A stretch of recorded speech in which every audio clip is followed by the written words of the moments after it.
What's going on, everybody? It's your big homie, the armchair operator, and welcome to another video. Now, if you're new to my channel, thank you so much for stopping by. If you like the content, go ahead and hit that like and subscribe button. Become a part of the family. We would love to have you. And if you're coming back to the channel, thank you so much to continue to rock with your big homie.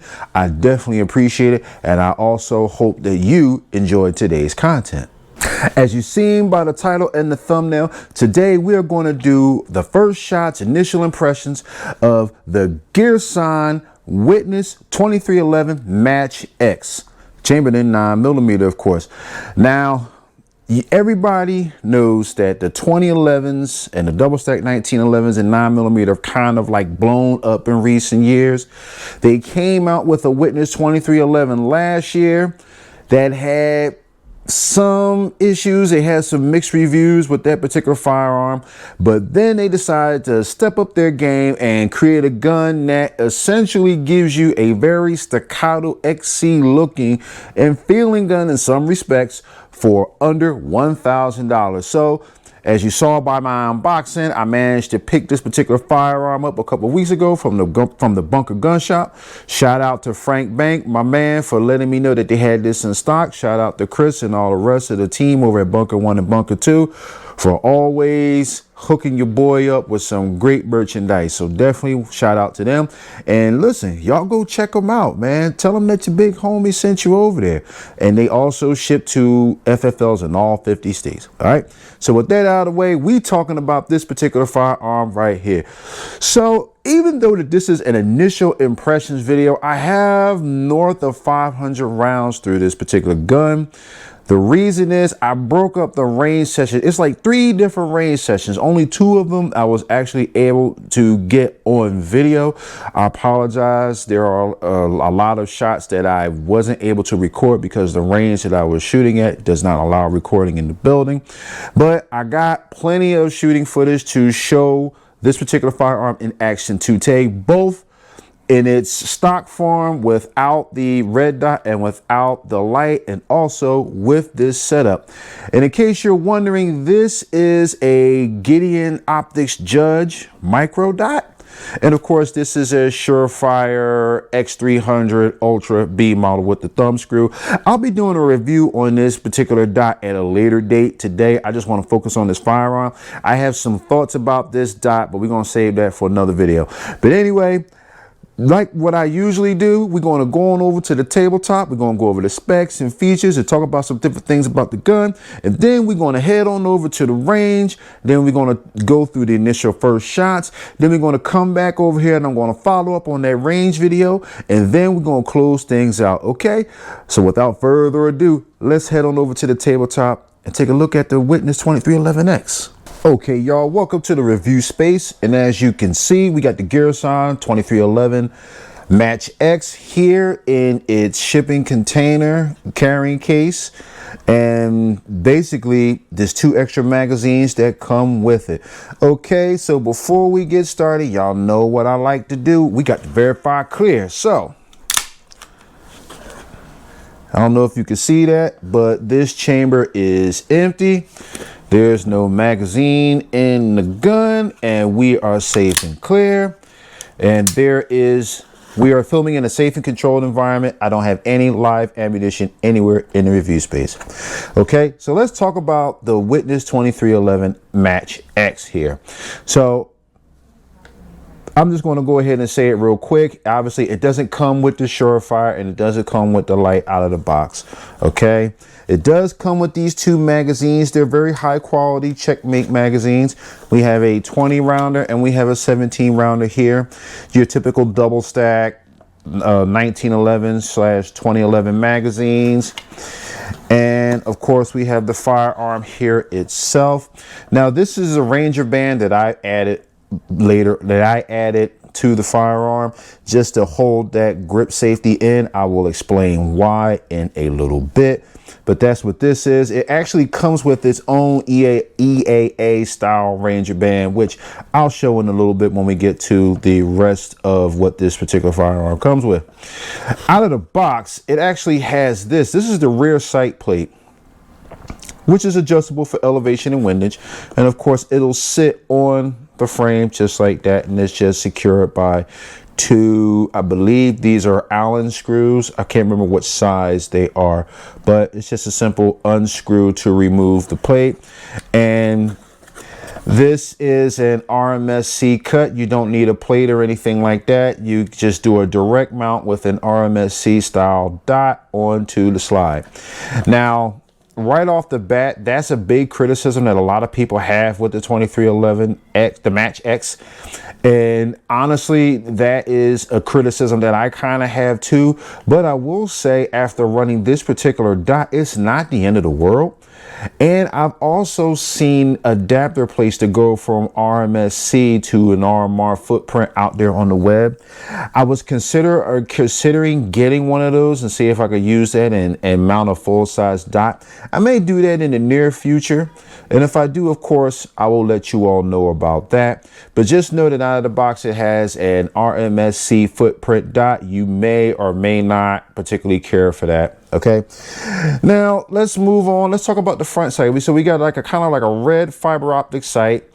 From what I can tell, it only has this particular fiber optic rod, but fiber optic rods are basically a dime a dozen, especially if you have any other firearms that have fiber optic sights. It's not a big deal to replace that.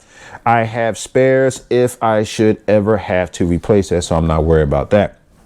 All right, so we got some nice lightning cuts on the slide here that are very reminiscent of the Staccato XC.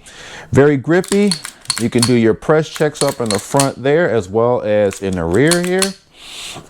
Now, one of the biggest things about this particular gun is its integrated compensator. So let me just lock the slide open just to kind of show you what I mean.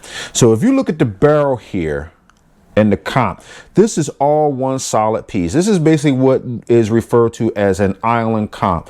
So when they create this barrel, they basically start with a large block of I believe it's aluminum. I'm not sure, but anyway, they start off with a large block of metal and essentially machine everything out.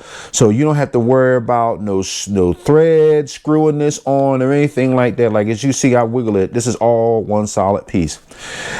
Now, the great thing about that is you don't have to worry about this thing ever being out of time, getting loose, or anything like that. Just like a Staccato XC. And the thing about this process is what a lot of people don't realize, this is very expensive. And that's actually one of the reasons why the Staccato XC costs as much as it does, because to create that barrel with an integrated compensator, yeah, you got to use more materials and cut everything down. It's just a lot more work that goes into manufacturing this barrel. But anyway, moving on from there, we have a full length, and I believe this is a steel frame. Although to me, it kind of feels a bit more like aluminum, but it's marked as a steel frame. If I'm wrong, I'm sure somebody will correct me down in the comments. But we do have a full-length dust cover, which I love. I am a sucker for a 1911, 2011 with a full-length dust cover. I just think that just looks the best. I know it's not classic, but I just like that aesthetic to me more than anything else. And we have a lot of different Picatinny grooves in here. And of course, we got the Surefire X300 mounted up to this particular rail. Now, real quick side note, I don't know, for whatever reason, I have a bit of a trouble getting this on here initially. And I think that just kind of goes, well, I would say the reason for that is more so the Picatinny rail itself, that for the X300, meaning the little key that goes into the slot there. It might just be a little bit oversized, but I managed to get it in there, so it's no big deal. Moving right along from there, of course, we got our slide catch here, typical 2011 or double stack 1911 fashion. We have ambi safeties. We have a little bit of, let me move this aside so I can give you a better view. Ambi safeties here with a little bit more of a real estate on the left side here, so that way you can get a really good purchase with your dominant shooting hand if you're a righty. And of course, we got the other side over here, the safety on the other side for my lefties out there. This is a little bit thinner than this, but you'll still be able to use that with no problem here. Moving right along, we got a polymer grip here, and also comes with a magwell, which is really nice. It's a polymer grip and magwell. just so you know. Now, I will say, when I first looked at this gun, and I never picked it up, even the older model, I looked at the grip and I really wasn't sure about it. Now, granted, I'm not one of those type of people that are sticklers for, oh, it has to have a steel grip or aluminum grip or whatever the case may be. I'm not that type of guy. I'm more so, is it ergonomic? Is it functional? And does it have good texture on the grip? That's usually my main thing. I don't like cheap feeling grips, and I don't like smooth grips. Now, I say all that to say this. Even though this is a polymer grip, it has a lot of texture on the front of the grip, on the mainspring housing here, and on the sides. I mean, this is very tactile. And for, again, a firearm of this price point, I think that's really cool out of the box. But of course, with the aftermarket being what it is, there are so many different options out there that you can use to tune this bad boy up to your liking. So you don't have to rock with this grip if you don't want to. I don't know if I want to change the grip itself at some point in the future, but I am going to get some things done to this firearm down the road. Now, let's talk about the trigger. Now, on paper, this is supposed to be a 4.5 pound trigger. And the strange thing is, when I first got the gun, it felt lighter. The trigger felt like it was around 4.5 pounds, 4 pounds, but it feels like it got a little heavier to me. And it's been consistently breaking on my trigger gauge at around 5 pounds. So let's see. I don't know if you can see it, but let's see.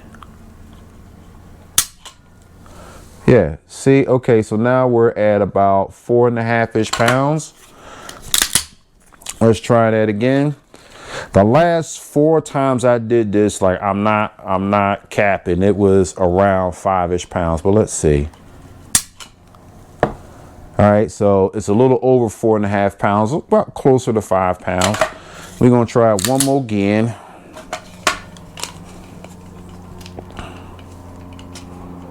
Don't laugh at my wheel or trigger gauge, y'all. I know I gotta get a real one, and I will at some point in the near future.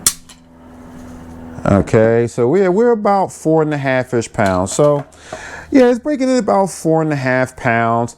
It's a decent trigger for what it is. It's actually pretty close to that of Staccato P. And I noticed that immediately during dry fire. Same thing with the recoil spring. And speaking of the recoil spring, let's bring this guy over here and let's go to the next thing. So of course, we got a nice little card here. We can get it customized by Coast St. Arms, so that's really cool. We have our instruction manual. We have customary gun lock because safety. We have, this was actually the plastic, pardon me, that the 17 round magazine was in. As you can see, Staccato magazines are not cheap. So anyway, moving right along from there, this is I guess this was the initial test firing group from the factory. I don't know if I showed this in my unboxing, but this is basically it here. Pretty tight. I think the distance was about 15 meters. So you figure maybe 20-ish yards, maybe a little bit more, something like that. So that's cool. But anyway. Oh, and here's the green band that I was talking about before. This was on the gun when you first get it. Anyway, down here, recoil springs. So out of the box, the 115 grain recoil spring is installed on the gun. And this is the recoil spring right here. I put the 124 grain recoil spring in there. And the reason for that is I was having some issues, especially when I did the initial first shots. The first time I ran this thing on the range, which you will see, and I will elaborate a little bit more detail when we get to the range portion of the video. But I did change the recoil spring and put the 124 grain in there. Since I've done that, the gun has run a lot better than it did initially. And let me just put that out there. I have been running 124 grain ammo. So just to say that I've been running 124 grain, so I put the 124 grain spring in there just to see how it works, and it did help smooth it out a lot. And we have this is the Allen key that you could use to remove the rear sight plate, and of course it also has the takedown tool which is right here. So that's basically what you get out of the box as far as the Witness 2311. And of course, you also get this nice, put that back in here. Of course, you do get this nice TSA rated carrying case with the particular firearm. So, but anyway, without further ado, let's head on over to the range and let's talk about the initial impressions that I got when I first shot the gun. Then we're going to come back here and I'm going to basically give you my audio commentary of part 3 of the range review, and then we're going to close this thing out. Welcome to the range portion of the review. We got the Girsan 2311 Match X out here on the table, and we're going to put some first shots through it. We got the target up here at 7 yards. All right, so let's get to it.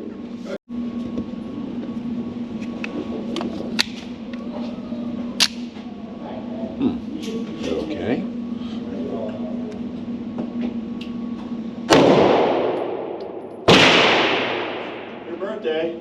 Damn, that was soft.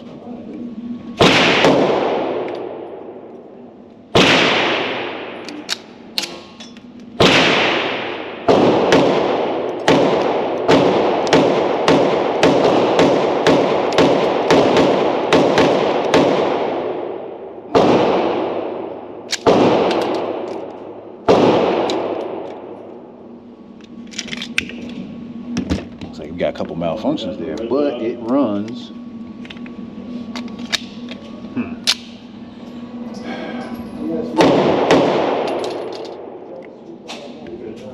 So what was that? 2 misfeeds? Well, actually, I want to say it was a failure in the stovepipe.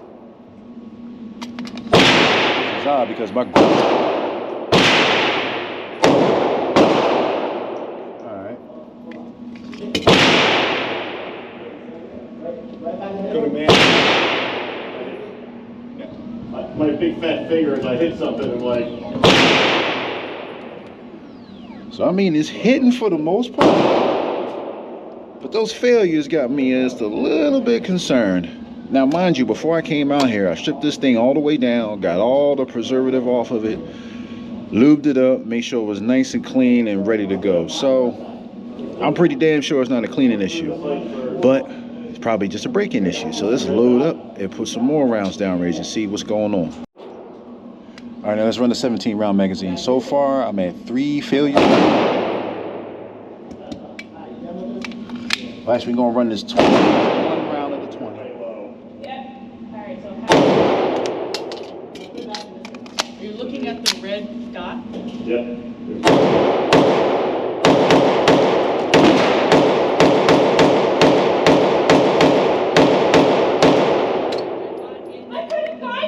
That means you're not aiming right. Very nice. Keep moving it around until you find it. Let's load up and go again. Yeah.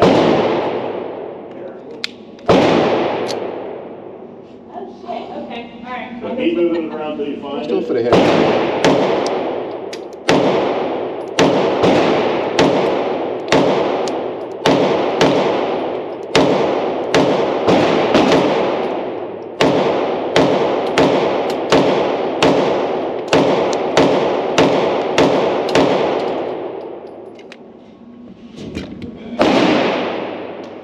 Not bad. Let's check the target. Very nice. I hit it once. So we can, yeah, at least try that. They have like a little rest you can put it on. Couple misses. For the most part, Make it pretty tight. I feel like then I won't have like. So a couple takeaways to start off with. First of all, I like it. Even though it's a 1,011, those serrations really help to keep it in your hand. So I'll probably do a very soft recoil. I think it's the 15 grain spring. I'm shooting 4 grains just in case you didn't know. It's breaking in. So let's load up and go again. First up, the 17 rounder. Not my best work, but I don't like that. I have other ones you want to try. You've shot the other one.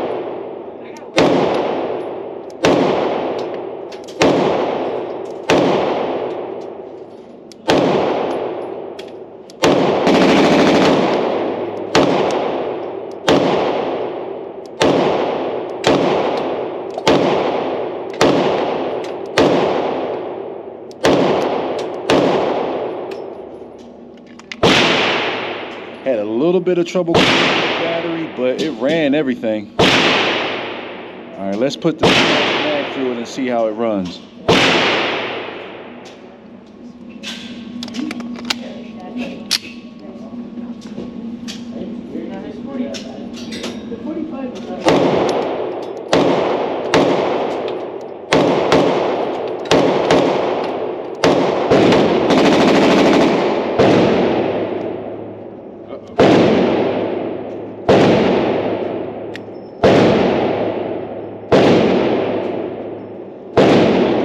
Magazine, the round was pointed down and out of a Staccato mag. What's up with that shit?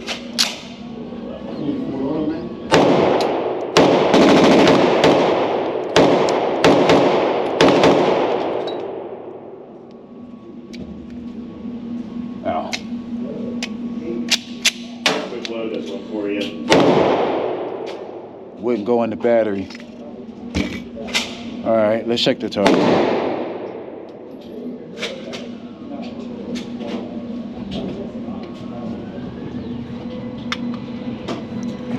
One thing I'm noticing right away, whatever the hell kind of Cerakote that they use, I think that's part of the problem. Because as this thing gets dirty and kind of gums up a bit, that little bit of extra friction is causing this thing not to go back in the battery. The other thing too is I'm using a lighter recoil spring, so that might be part of it too, I'm not sure. But for the most part, it's accurate, soft shooting. So, but anyway, let's head back to the review space and close out these first shots. All right, y'all, welcome back to the review space. So just to do a quick recap, as you saw from the range footage, had some hiccups during that first couple hundred rounds. And initially I thought it had something to do with the coating on the barrel itself. It did feel like it was getting a little gritty as the gun got dirty and as I continued to shoot a little bit more. However, I was doing a lot of thinking and I started to do some research online.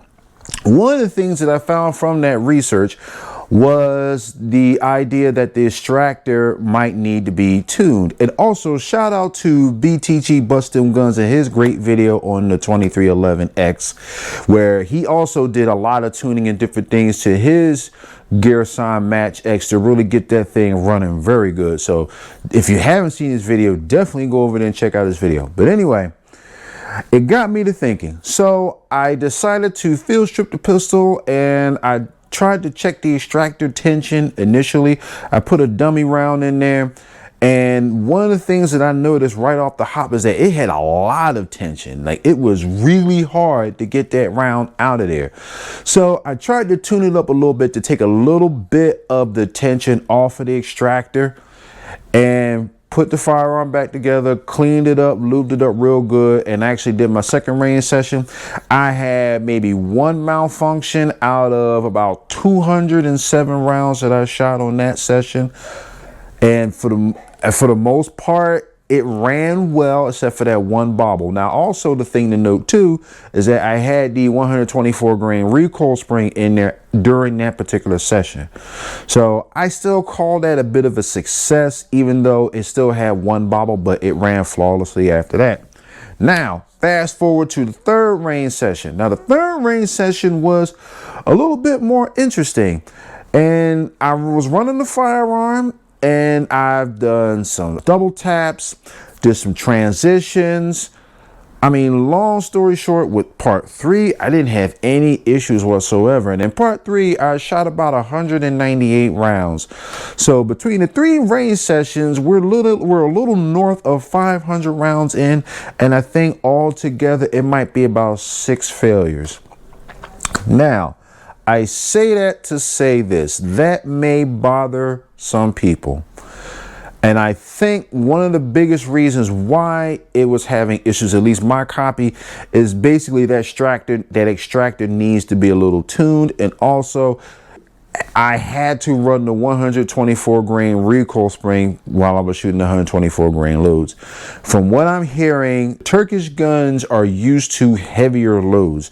They're used to shooting more powerful ammo. So some of your lower power ammo, such as your 115 grain and so on and so forth, you got to have the right recoil spring for that particular load. But with the 124s, if you run the 124 grain spring, you'll have better results. But also just keep in mind that you might want to look at that extractor and just check the tension on that.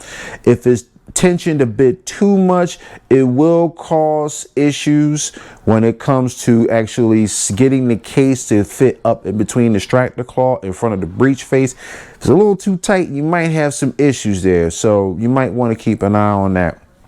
But for the most part, my thoughts on the Girsan Match X, I'll put it like this. Is it a Staccato XC killer? Out of the box, absolutely not. And I don't think it was meant to be out of the box. However, I think the Girsan Match X is one of those particular firearms that if you put enough work into it, if you want to customize it and make it your own build, whatever you want to do, I think that you have enough to start with to make it become a gun that can rival the Staccato XC, maybe even surpass it in some respects. But however, just keep in mind that there's no such thing as a free lunch. So even though the 2011, this particular 2011 is sub $1,000, you're going to have to put some money into this if you want it to be able to stop with the big dogs. The good thing about it is you don't have to put all that cost up front in order to have a high performing gun. But even out of the box, I think it's a great shooter. I still think that this thing could outshoot most of your polymer frame striker fire guns that are out there. I'm just going to say it right now, even as it stands now. So just take that for what you will. Real quick before we get out of here, I want to do a quick comparison just to show you like a visual comparison between the Girsan 2311 Match X. We're just going to verify once again that this firearm is clear and we are filming in a safe and controlled environment again. Now we got the king of the crop, so to speak, the Staccato XC. We're going to verify clear, firearm is clear, no magazine in the gun, and this particular firearm is clear.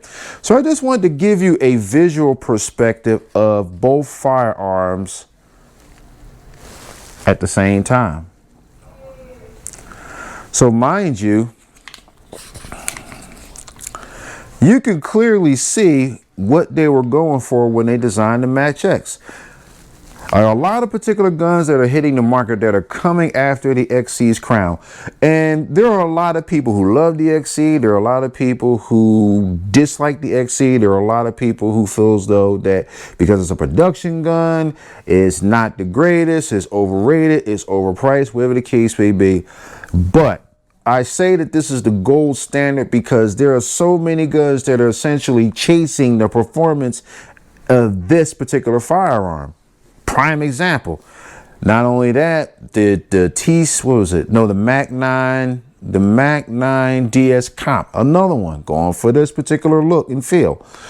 So I still feel as though that this is the gold standard. But I just want to show you this. Now I also have a Safariland holster for my Staccato XC. And with this Surefire X300, guess what? It fits. This firearm is in there. So there you go for holster compatibility, right? It fits. I can lock it. I can unlock it.